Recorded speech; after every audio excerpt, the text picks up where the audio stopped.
오늘날 교회는 복음을 이해하는 데 있어서 두 가지 극복해야 할 장애물이 있습니다. 첫 번째가 율법적인 신앙생활입니다. 하루하루를 힘들게 살아가는 밴쿠버 이민자들을 향해서 일주일에 한 번 주일 쉬는 날 교회 와서 예배를 드리는데 참석해라, 봉사해라, 헌금해라, 자꾸 하라니까 힘든 거예요.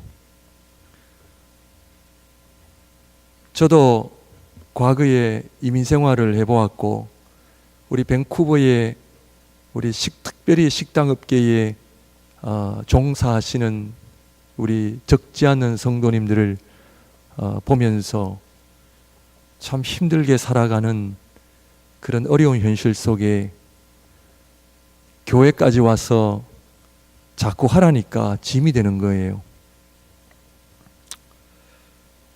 그래서 자꾸 율법적으로 하라. 근데 하지 못하는 그 현실 앞에 죄책감을 가지고 집으로 돌아가는 그런 경우가 적지 않게 있을 줄 압니다. 죄책감을 가지다 보면 시간이 지나면 결국 교회를 떠나게 되어 있어요. 얼마 전에 동영상을 보는데 한국의 어떤 청년이 20년 동안 교회를 다녔는데 마지막에 인터뷰하면서 뭐라고 얘기를 하냐면 이제는 교회를 더 이상 가면 안 되겠다고 생각을 하고 이 청년의 고백이 20년 동안 무엇 때문에 다녔는지 모르겠다는 그런 이야기를 들으면서 안타까운 마음이 참 금할 길이 없었습니다. 마태복음 11장 28절 30절을 우리 한번 보시면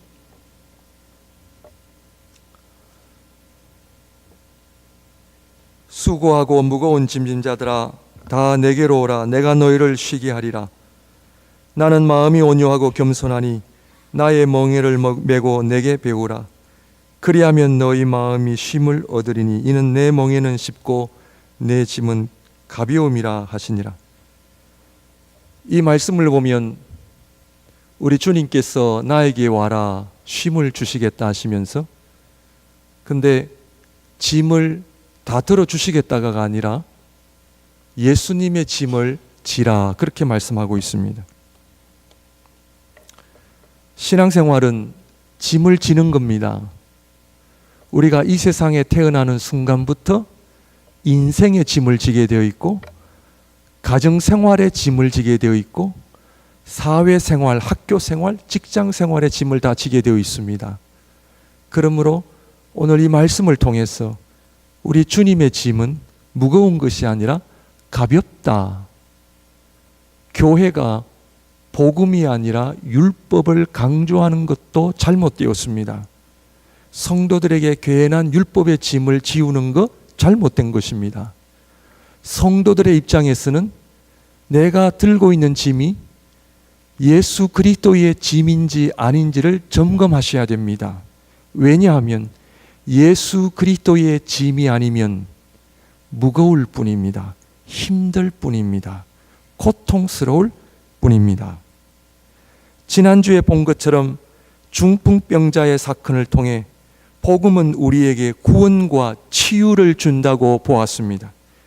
내 안에 치유가 일어나고 회복이 일어나는 것은 무거운 짐이 아닙니다. 내 안에 병든 모습이 복음 안에서 치유를 얻는 것은 짐이 아닙니다. 기쁘죠. 능력이죠. 감사죠. 여러분 가게를 오픈하셨는데 장사가 잘 되면 짐입니까? 아닙니까? 짐이 아니에요. 그거는 힘들어도 힘든 게 아니에요. 내가 노력해서 많은 월급을 받는다면 그 직장은 무거운 짐이 아니에요. 신앙생활은 하나님의 약속을 받아 누리는 것입니다. 신앙생활이 나에게 기쁨이 되고 즐거움이 되고 감사가 아니라 나에게 짐이 된다면 우리는 중풍병자의 이야기를 통하여 하나님 예수 그리스도의 복음이 주는 구원과 치유를 내가 경험하고 있는지를 점검하셔야 합니다. 어떤 분이 신앙생활을 망원경으로 비유를 했습니다. 저 멀리 있는 별들을 망원경을 통해 그 우주의 아름다운 별들을 내가 가까이 보듯이 하나님 앞에 망원경을 들이다대시면 그 하나님의 놀라운 손길이 나에게 보이고 하나님께서 저와 여러분들에게 얼마나 많은 놀라우신 축복과 은혜를 주시는지 그 은혜가 나에게 보여진다라는 거예요. 정말 교회 생활이 무거운 짐으로 다가오십니까? 아니면은 나에게 기쁘고 힘이 되고 능력으로 다가오는 그런 신앙생활을 하고 계십니까? 베드로후서 1장 3절을 우리 한번 보시면 그의 신기한 능력으로 생명과 경건에 속한 모든 것을 우리에게 주셨으니 이는 자기의 영광과 덕으로서 우리를 부르신 이를 알므로 말미암음이라. 그의 신기한 능력으로 우리에게 모든 것을 주셨다고 말씀하셨는데 우리가 좀 새 번역을 우리 한번 볼까요?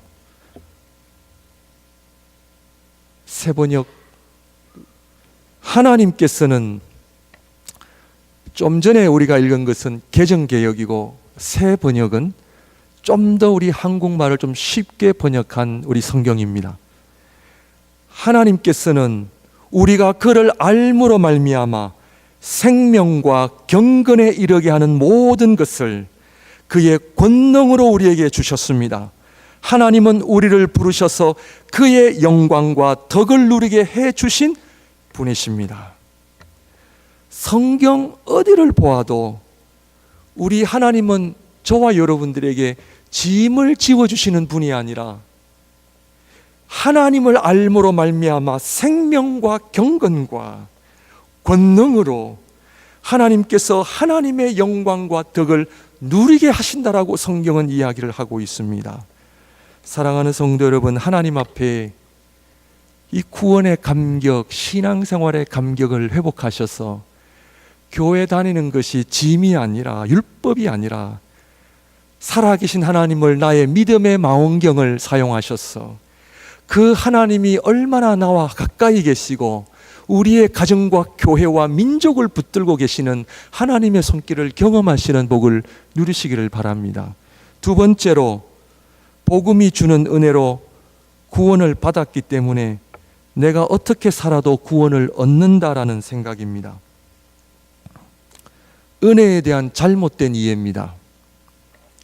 하나님의 은혜로 구원을 받았기 때문에 내가 어떻게 살든 상관없이 그 은혜가 계속 나에게 임해 천국에 들어갈 때까지 나를 보호해 준다라는 생각입니다.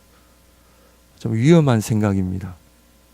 그런데 많은 그리스도인들이 이렇게 생각을 하고 신앙생활하고 있습니다. 종교개혁가들은 구원은 오직 믿음으로 오직 은혜로 얻는다를 주장했습니다. 맞는 이야기입니다. 그런데 이 말은 구원은 은혜로 주어지기 때문에 그 다음은 내 마음대로 살아도 된다가 아닙니다.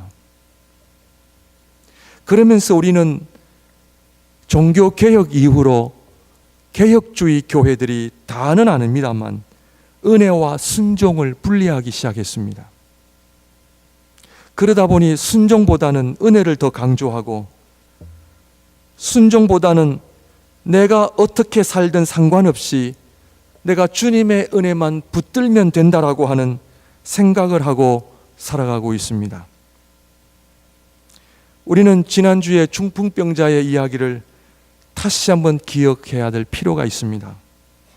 중풍병자의 이야기를 통하여 죄사함과 치유의 사건을 통하여 오늘 마가복음의 저자인 마가는 곧바로 레위 마태를 제자로 부르시는 장면의 이야기를 기록하면서 중풍병자의 사건과 레위를 부르시는 제자로의 부르심의 사건이 구별된 따로 떨어진 사건이 아니라 하나임을 우리에게 보여주고 있습니다.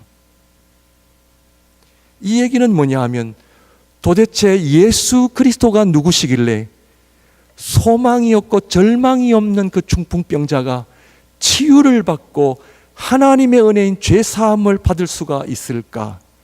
신앙생활은 내 문제를 다루는 것이 아닙니다. 신앙생활의 제1차적인 목표는 예수 그리스도가 누구신가? 저와 여러분들이 예배를 드리고 주님 앞에 나올 때마다 내 신세를 한탄하고 내 신세가 하나님 앞에 업그레이드 되는 것이 아닙니다. 신앙생활은 내가 부자든 가난하든 많이 배웠든 적게 배웠든 중요하지 않습니다. 신앙의 첫 번째 출발은 예수 그리스도가 누구이냐? 예수 그리스도를 만나는 인생은 어떠한 인생도 은혜를 경험하게 되고 구원을 경험하게 되고 치유가 일어나고 죄사함의 은총을 받게 된다라고 하는 것이 복음의 이야기입니다. 복음은 예수 그리스도의 이야기입니다.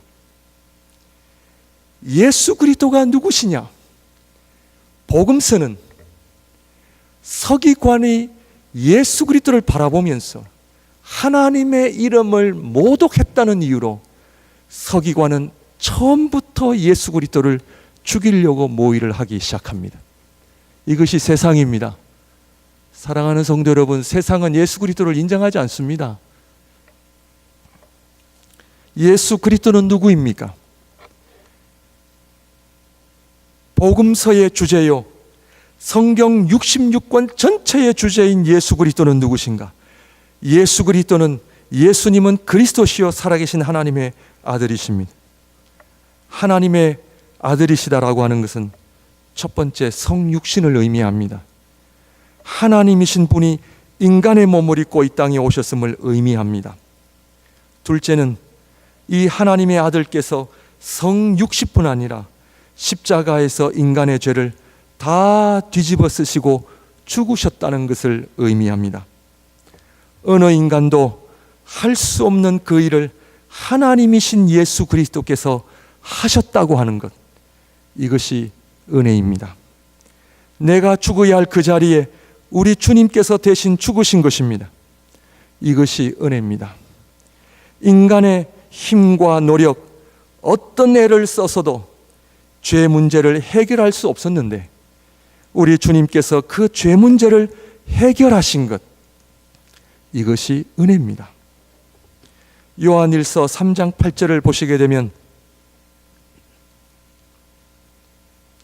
죄를 짓는 자는 마귀에게 속하나니 마귀는 처음부터 범죄함이라. 하나님의 아들이 나타나신 것은 누구의 일을 멸하려 하심이라? 마귀의 일을 멸하려 하심이라.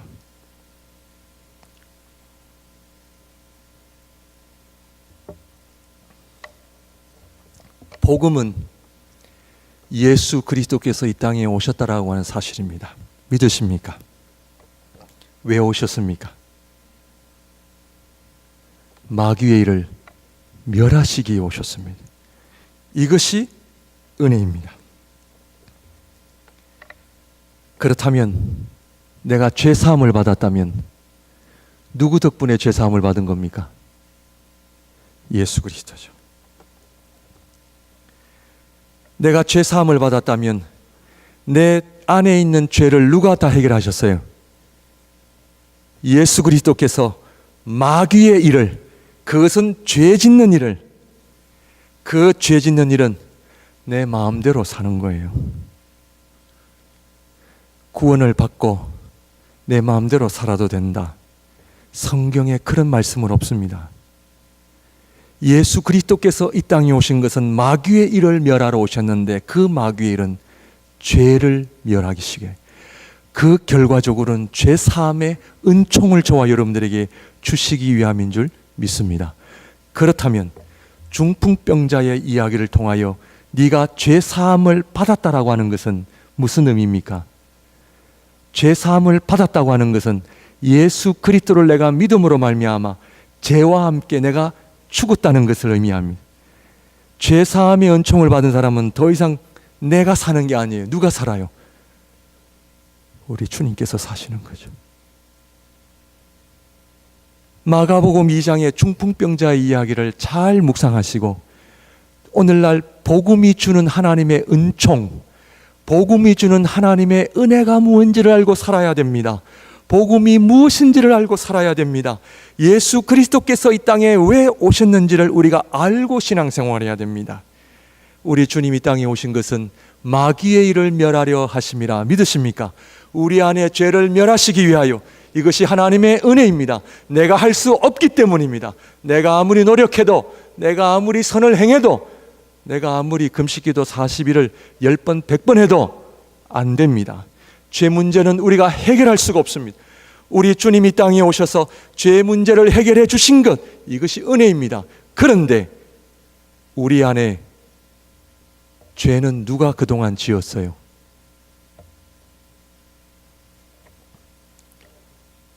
죄 누가 지었어요? 마귀의 일을 멸하신다라고 하는 것은 결국 예수 그리스도를 내가 믿는다고 하는 것은 누구를 죽여야 되는 거예요? 자기 자신이죠. 죄사함의 은총을, 의미를 알고 계십니까? 오늘날 교회가 이 강단에서 복음을 이야기하지 않기 때문에 죄사함의 은총의 감격이 사라지고 있습니다. 마귀의 일을 멸하러 오셨다는 것은 죄 짓는 나를 죽이시기 위하여 오셨는데, 결론적으로는 예수 그리스도가 아니면 우리는 죽어야 마땅한 사람인 저희들이지만 예수 그리스도의 사역으로 말미암아 우리를 다시 살리게 하셨다라고 하는 복음의 놀라운 은총이 죄사함의 은총입니다. 누가 삽니까? 이제는 죄사함의 은총을 받은 사람은 누가 삽니까? 내가 사는 것이 아니라, 갈라디아서 2장 20절, 이제는 내가 사는 것이 아니요 내 안에 계신 그리스도께서 사시는 것이라. 이제 내가 육체 가운데 사는 것은 나를 사랑하사 자기를 위하여 자기 몸을 버리신 예수 그리스도의 하나님의 아들 예수 그리스도를 믿는 믿음 안에서 내가 사는 것이라. 이것이 은혜입니다. 성경 어디에도 내 마음대로 사는 것이 은혜다라고 이야기하지 않습니다. 내 마음대로 살았음에도 불구하고 그것이 언젠가 그것이 은혜로 변할 것이다, 성경은 그렇게 말한 적도 없습니다. 믿으니까 천국 가겠지. 아닙니다. 죄사함의 은총이 있는 자, 예수 그리스도께서 나의 죄를 위하여 십자가에 못 박혀 죽어 돌아가셨다라고 하는 엄청난 복음 앞에 확신을 가진 자, 내가 살 수가 없어요. 왜? 우리 주님 마귀의 일을 멸하러 오시기 때문에 그래요. 중세 시대 교회들이 면죄부를 팔아서 교회가 타락이 되었습니다. 사람들에게 면죄를 팔므로 인하여 교회에 와서 금이나 은이나 동전을 하나님 앞에 드릴 때에 그 동전이 헌금함에 그 소리에 딱 떨어지는 소리가 들릴 때마다 죽은 친척 한 사람이 지옥에서 천국으로 간다라고 하는 잘못된 가르침으로 인하여 얼마나 많은 사람들이 면죄부를 사고 교회에 줄을 서서 동전을 헌금함에 넣은지 몰라요. 그 동전이 떨어지는 순간 우리 죽은 아빠 엄마도 천국에 갈 수 있다니까 그렇게 해서 면죄부를 팔았습니다. 마르틴 루터의 종교개혁이 면죄부로 인한 하나의 이 사건 때문에 사실 종교개혁이 일어나게 되었습니다. 그런데 21세기를 살아가는 교회 안에 또 다른 면죄부가 생겨나고 있습니다. 그것은 바로 잘못 인식된 은혜입니다. 성도 여러분, 은혜는 면죄부가 아닙니다. 내가 구원을 받았으니 내가 어떻게 살아도 될 것이다, 아닙니다. 은혜는 면죄부가 아닙니다. 불순종은 시간이 지나도 불순종입니다. 불순종이 시간이 지난다 해서 은혜가 되지 않습니다. 내 마음대로 살았던 삶이 언젠가는 이것이 은혜로 되어서 하나님 앞에 구원의 은총이다. 그렇지 않습니다. 불순종은 100년, 1000년이 지나도 불순종이요. 내 마음대로 사는 삶의 열매는 몇만 년이 지나도 육신의 일입니다. 갈라디아서 6장 7절에서 10절을 봅니다.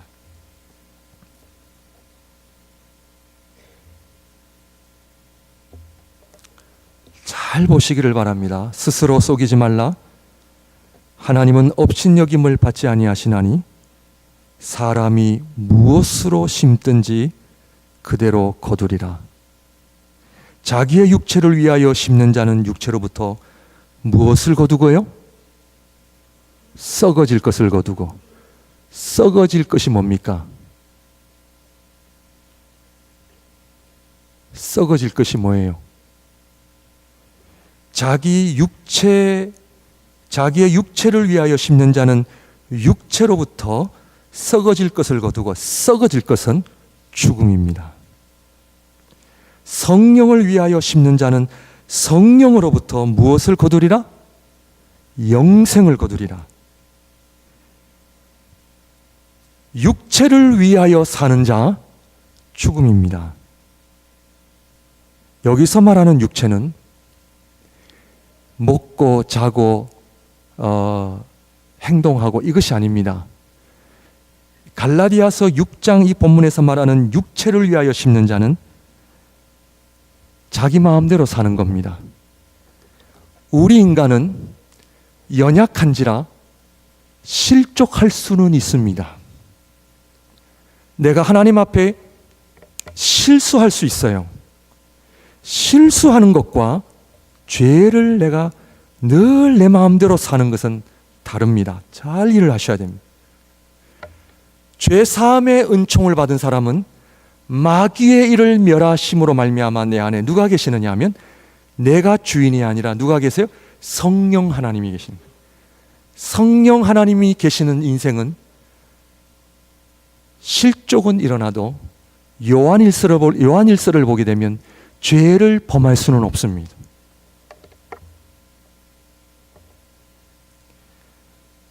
성령을 위하여 심는 자는 성령으로부터 영생을 거두리라. 우리가 선을 행하되 낙심하지 말지니 포기하지 아니하면 때가 이름에 거두리라. 무엇을요? 영생을 거두리라. 내가 믿으니까 구원받는다. 잘 점검하셔야 됩니다. 사람은 무엇을 심든지 그대로 거두리라. 믿음은 자연히 생기는 것이 아닙니다. 신앙생활은 하나님의 은혜로 어쩌다가 굴러 눈이 굴러가듯이 언젠가는 은혜로 다가온다? 아닙니다. 믿음과 신앙은 만들어야 됩니다. 그래서 은혜와 순종은 같이 갑니다. 하나님의 나라는 그냥 생기는 것이 아니라 우리 주님께서 목숨 바쳐 세우신 것이 하나님의 나라입니다. 지금도 예수 그리스도를 믿는 자, 죄사함의 은총을 경험한 자, 죄사함으로 말미암아 치유를 경험한 사람들을 통하여 하나님의 나라가 이루어져 감을 믿으십니까? 오늘 말씀은 제자도에 관한 말씀입니다. 두 가지를 말씀을 드리는데 늘 그랬듯이 여러분들이 별로 안 좋아하는 말씀입니다. 그러나 마가복음 2장에서 중풍병자와 제자의 이야기를 함께 집어넣은 마가의 의도는 복음은, 은혜는 제자도를 빼놓고는 이야기할 수 없기 때문에 우리는 같이 가야 합니다. 사랑하는 성도 여러분, 제자이십니까? 주님의 제자 교회 다니신다고 제자가 됩니까? 아니에요. 오늘 이 무릎 앞에, 하나님 앞에 만약에 제자의 삶을 살아가시지 않는다면 우리는 다시 한번 거꾸로 죄사함과 구원의 은총을 우리는 점검하셔야 됩니다. 한국교회는 지금까지 제자의 삶을 어느 특정인들에게만 적용을 하는 잘못을 범해왔습니다. 교회 안에 제자반을 만들어 엘리트주의를 만들었고, 이 엘리트 의식을 지닌 자들은 마치 계급장을 단 것처럼 행세를 하고 그렇게 있었습니다. 좀 다른 말로 말하면 제자반을 졸업한 분들은 흔히 말하는 목사님 충성파 그래가지고 예수님의 제자들이 아니라 목회자들의 제자들로 세우는 부정적인 결과를 낳게 했습니다. 제자라 하면 교회 안에서 특별한 봉사와 특별한 헌신을 하는 사람들에게 주어지는 칭호들이나 명칭들이 아니라, 오늘 저는 성경에서 이야기하는 진정한 제자도가 무엇인가 우리는 살펴보아야 합니다. 정말 제자로 사는 것이 뭔가? 오늘 이 물음 앞에 나는 정말 예수 그리스도의 제자로 살고 있는가? 갈라디아서 6장에서 이야기하는 자기의 육체를 위하여 심는 자가 아니라 성령을 위하여 나는 날마다 살고 있는가? 성령의 인도하심을 나는 날마다 받고 있는가? 우리는 점검해 보아야 합니다. 진정한 제자는 두 가지인데, 우리가 늘 평소에 듣는 말이고 너무나 잘 아는 내용입니다. 그러나 너무나 잘 알고 너무나 익숙한 단어지만 여전히 이 단어는 저와 여러분들의 마음을 불편하게 할 수도 있고 어렵게 할 수 있는 그런 단어입니다. 첫째, 순종입니다. 나를 따르라. 오늘 본문 2장 14절을 보시게 되면 또 지나가시다가,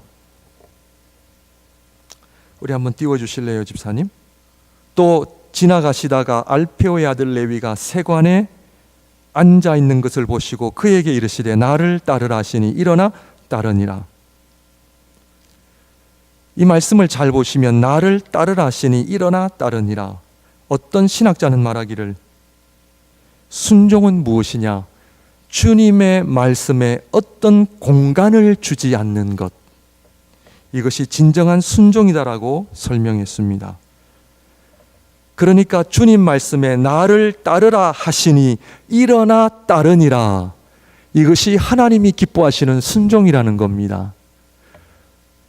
우리 주님 말씀하실 때에 일반적으로 우리는 주님의 말씀과 나의 행동에 틈을 많이 주죠. 왜냐고요? 우린 생각을 많이 합니다. 해석을 합니다. 내 나름대로 적용을 합니다. 오늘날 교회의 어려움은 주님의 말씀에 공간을 주는 것이 아니라 해라, 아멘이죠. 그런데 우리는 주님의 말씀에 반응을 대부분 세 가지로 합니다. 좀 영어로 표현하면, 영어가 좀 쉬우니까 이런 표현들은요, 세 가지죠. 주님의 말씀에 첫 번째는 I will, I가 들어가죠. 두 번째, I think. 너희는 하나님의 나라와 의를 먼저 구하라. 하나님의 나라와 의를 구해야 될 줄로 믿습니다. 그런데 우리는 I think, 집을 좀 장만해 놓고요, 자녀 교육 좀 시켜 놓고요, 하나님 내 바쁜 것 좀 해결해 놓고요. 첫 번째는 뭐라고요? I will. 두 번째는 I think. 세 번째는 I feel. 제가 느끼기에는. 얘야, 아버지가 아들에게 얘야 가서 자라. 이 말은 아들이 알아듣기가 쉬워요, 어려워요? 쉽습니다. 잘하는데요. 자면 되는데요. 아들은 해석을 합니다. 아, 아빠가 이 말씀을 하는 이유는 내가 피곤할까 봐 그러시는 거야. 안 자도 돼. 좀 놀고 자도 돼.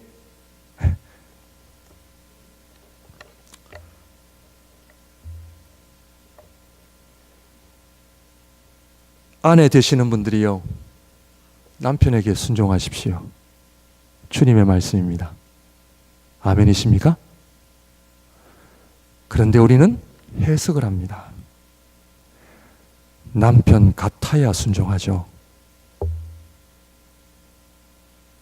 성경은 남편이 어떤지를 묻지 않습니다. 남편에게 순종하라. 아멘이십니까? 아멘 잘 안 하시네요. 남편 되시는 분들이요, 아내를 사랑하십시오. 왜 아멘이 없습니까? 아내가 사랑스러워야 사랑하죠. 우리는 하나님의 말씀에 많은 해석을 붙입니다. 나를 따르라, 이 말씀은 누구의 말씀입니까? 하나님의 말씀입니다. 신앙생활은 일방통행입니다. 쌍방이 아닙니다. 여러분, 교회 생활은 쌍방이 아니라 일방통행입니다. 예배는 일방통행입니다. 여러분들의 생각, 입장, 죄송합니다만 중요하지 않습니다. 하나님의 말씀이 선포되어지는 곳에는 내가 순종할 거냐 순종하지 않을 거냐 둘 중에 하나밖에는 없습니다. 제자는 순종하는 사람입니다. 나를 따르라, 세관이었던 이 마태, 나를 따르라 하신 주님의 말씀 앞에 하나님 이 세관은 어떻게 정리를 하고, 집에 있는 우리 아내는 어떻게 설명을 하고, 우리 아빠 엄마에게는 어떻게 설명을 하고, 주님 좀 저에게 시간을 주시고 여유를 주십시오가 아닙니다. 성경은 다른 제자들도 나를 따르라 하실 때에 어부들이었던 제자들은 거물을 버리고 즉시로 예수 그리스도를 따랐다 했습니다. 사랑하는 성도 여러분, 우리의 삶이 왜 어려운지 아십니까? 양파 껍질을 하나씩 벗겨보면요, 그 깊은 곳에는 무엇떤 어려움이 있느냐 하면 내가 하나님 앞에 순종하지 않기 때문에. 모든 우리 가정과 개인과 교회와 모든 사회 공동체의 어려움은요, 내가 하나님 앞에 순종하지 않는 거예요.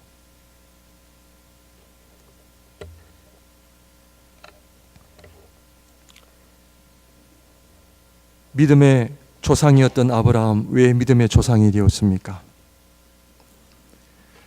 성경을 읽다가 아브라함의 믿음이 왜 그렇게 훌륭한 믿음이었는지, 구약과 신약을 왔다 갔다 하면서 아브라함의 이름은 빠지질 않아요. 하나님께서 아브라함에게 믿음의 조상, 그 이유가 뭘까? 순종입니다. 갈대아 우르를 떠나라, 내 하나님. 하루는 하나님께서 네 사랑하는 아들 이삭을 바쳐라, 내 하나님. 두 가지입니다. 아브라함 성창세기를 보시게 되면 아브라함의 믿음은 딱 두 가지 결정적인 순종입니다. 하나님의 약속은 아들 이삭이 아니었습니다. 하나님의 약속은 하나님의 말씀이지 아들이 아닙니다. 우리는 잘못 생각하는데 하나님의 약속이 아들 아니에요. 아브라함에게 있어서는 하나님의 약속은 말씀 외에는 없습니다. 믿으십니까? 이것이 진정한 신앙생활입니다. 우리에게 하나님 복 주셔도 복 안 주셔도 순종하실 겁니까? 아멘이죠. 약속은 물질이 아니에요. 내가 하나님 앞에 그렇게 물질을 위해서 기도했는데 물질을 안 주시다니요, 그것은 믿음이 아닙니다. 내가 그렇게 우리 자녀들 잘되기 위해서 기도를 했는데 내 기도를 들어주시 않으셨군요. 그건 약속이 아닙니다. 약속은 하나님의 말씀 외에는 없습니다. 그렇다면 왜 순종이 중요합니까?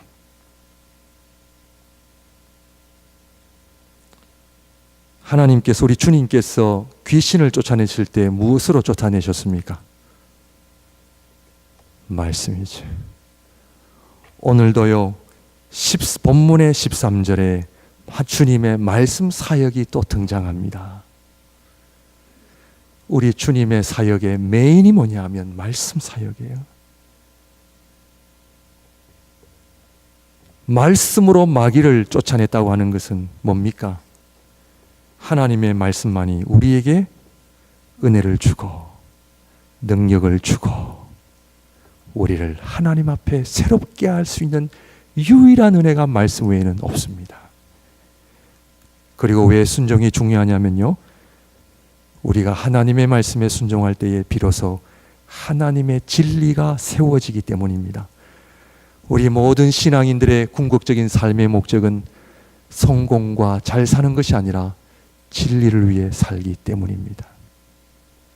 진리의 사람이 되시기를 바랍니다. 바르게 사시기를 바랍니다. 잘 살고 성공하느냐, 우리 인생의 목적이 아닙니다.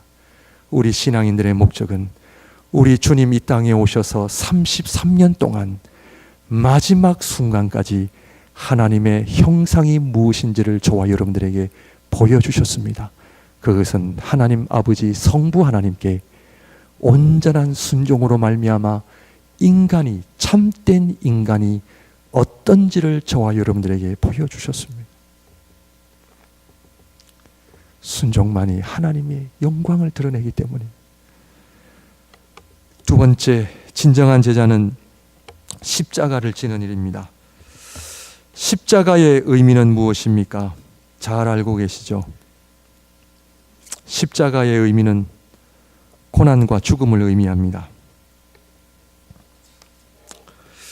주님께서 제자들에게 공생의 마지막 부분에서 당신의 십자가를 언급하시면서 고난과 죽으심을 말씀하셨습니다.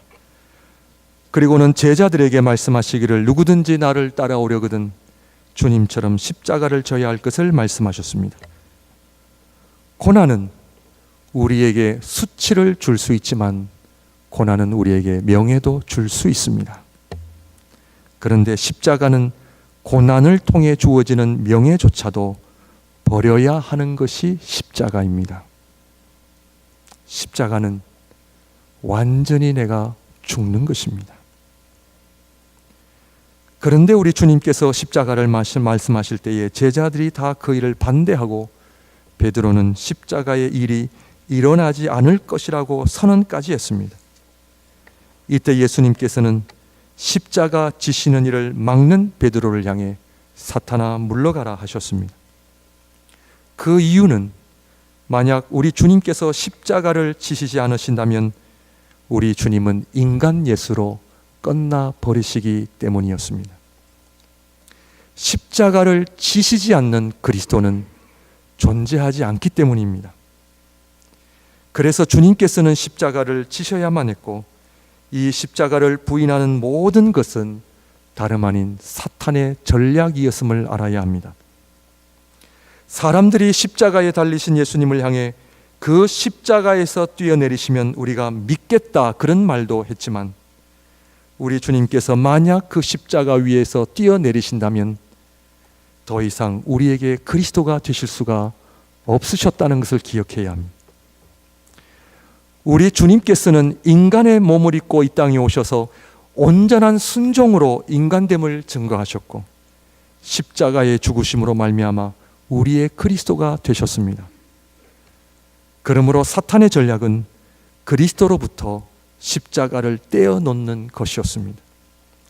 십자가를 떼어놓음으로 그리스도가 되지 못하게 하려는 전략이라는 것을 알아야 합니다. 이 사탄의 전략은 우리 교회와 신앙인들에게도 동일하게 적용되어 졌습니다. 그것은 바로 교회로부터, 성도들로부터 십자가를 떼어놓는 것이었습니다. 교회 안에 십자가가 없는 신앙인, 십자가가 없는 교인들로 넘쳐나는 시대에 살고 있습니다. 우리 주님으로부터 십자가를 떼어놓을 때 그리스도가 되지 못하게 한 것처럼 우리들에게도 십자가를 떼어놓음으로 인해 오늘날 교회 안에 그리스도의 제자가 되지 못하게 하는 사탄의 전략을 알고 계십니까? 안타깝게도 우리 교회들은 십자가를 대부분 다 사탄에게 넘겨버리고 말았습니다. 결론적으로 교회 안에 진정한 제자들을 찾아보기가 어렵습니다. 교회에서 십자가를 제거해버리니 더 이상 복음의 능력, 사랑의 능력, 더 이상 죄사함의 은총은 사라지고 세상 사람들로부터 사랑과 존경을 받는 것이 아니라 손가락질과 지탄의 대상이 되고 말았습니다. 그 이유는 한 가지입니다. 십자가를 버렸기 때문입니다. 사랑하는 성도 여러분, 십자가를 회복하십시오. 교회의 능력은 십자가를 다시 짊어지는 데 있습니다. 우리 주님 십자가를 지심으로 그리스도가 되신 것처럼 오늘날 교회 안에 그리스도의 제자는 십자가만을 통해서 진정한 그리스도의 제자가 됨을 우리는 알아야 합니다. 그렇다면 십자가가 주는 은혜가 무엇입니까? 그렇다면 왜 우리 주님께서 십자가에 돌아가셔야만 했습니까? 그것은 저와 여러분들에게 하나님의 생명을 주시기 위함입니다. 여러분, 마귀의 일을 멸하러 오신 우리 주님께서 죄를 범했던 나를 죽이시고 나서 살리지 아니하시면 온전한 구원이 될 수가 없습니다. 마귀의 일을 멸하신 우리 주님께서 우리 안에 십자가를 통하여 하나님의 생명으로 우리를 일으키신 것이 바로 십자가의 사건이요, 예수 그리스도의 제자로서 십자가의 삶을 산다는 의미가 바로 여기와 동일합니다. 제자들이 십자가의 삶을 살아갈 때, 내가 죽을 때 하나님의 생명의 역사가 일어납니다. 복음서에 나타난 모든 예수님의 기적은 보통 기적이 아닙니다. 마술사들이 일으킨 기적이 아닙니다. 그것은 하나님의 생명의 역사임을 우리는 잘 살펴보아야 합니다. 요한복음에 죽은 나사로를 살리시는 예수님, 그런데 이 나사로가 다시 살아났는데 언젠가는 죽었습니까? 안 죽었습니까? 중풍병자의 중풍병을 고치시고 난 뒤에 이 중풍병자가 죽었습니까? 안 죽었습니까? 예수님께서 다시 살리셨던 나사로도 죽었고 중풍병자도 언젠가는 죽었습니다. 그런데 그렇다면 나사로와 중풍병자가 단순히 예수님께서 생명을 연장시키신 겁니까? 아닙니다. 생명을 연장시킨 것이 아니라 그 안에 하나님의 생명을 불어넣으신 겁니다. 복음의 역사는 생명의 역사입니다.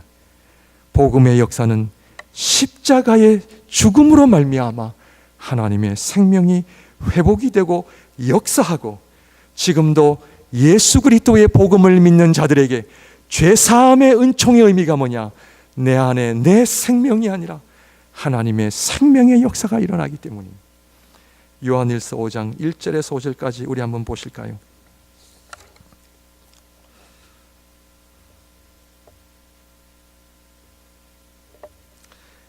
예수께서 그리스도이심을 믿는 자마다 하나님께로부터 난 자니, 또한 낳으신 이를 사랑하는 자마다 그에게서 난 자를 사랑하시느니라. 우리가 하나님을 사랑하고 그의 계명들을 지킬 때에 이로써 우리가 하나님의 자녀를 사랑하는 줄을 아느니라. 하나님을 사랑하는 것은 이것이니 우리가 그의 계명들을 지키는 것이라. 그의 계명들은 무거운 것이 아니로다. 무릇 하나님께로부터 난 자마다 무엇을 이겨요? 세상을 이겨. 세상을 이기는 승리는 이것이니 우리의 믿음이니라. 예수께서 하나님의 아들이심을 믿는 자가 아니면 세상을 이기는 자가 누구냐? 십자가를 짊어지고 갈 때 하나님의 생명의 역사는 우리 안에 세상을 넉넉히 이기는 믿음이요, 능력이요, 이것은 결론적으로 사랑입니다. 사랑. 우리 인간은 사랑할 때 비로소 자유하게 되고 두려움을 극복하게 됩니다. 그래서 요한일서는 사랑으로 가득 차 있습니다. 왜 사도 요한이 사랑을 이야기했는지 알겠더라고요. 왜 십자가가 사랑인지를 알겠더라고요. 왜냐하면 능력이에요. 사랑은 능력이에요. 여러분, 예수님의 제자는 사랑하는 삶입니다.